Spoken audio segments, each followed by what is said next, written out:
বাণিজ্য ও পর্যটন ভিসায় যুক্তরাষ্ট্রে গিয়ে আশ্রয়ের আবেদন করা প্রায় 2 লাখ মানুষের ভিসা বাতিলের পরিকল্পনা করছে প্রেসিডেন্ট ডোনাল্ড ট্রাম্পের প্রশাসন।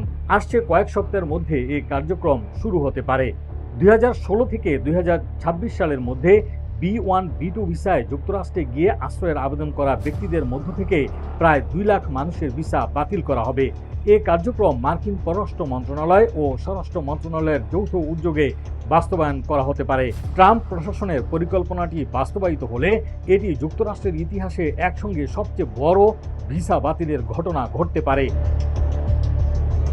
তবে এমন উদ্যোগ আইনি চ্যালেঞ্জের মুখে পড়ার সম্ভাবনা রয়েছে।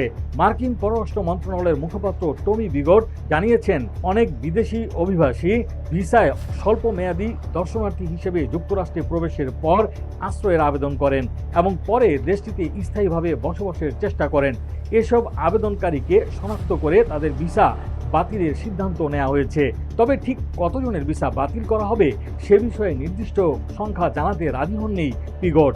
তিনি বলেন, প্রক্রিয়াটি চলমান থাকায় এখনই চূড়ান্ত সংখ্যা বলা সম্ভব নয়।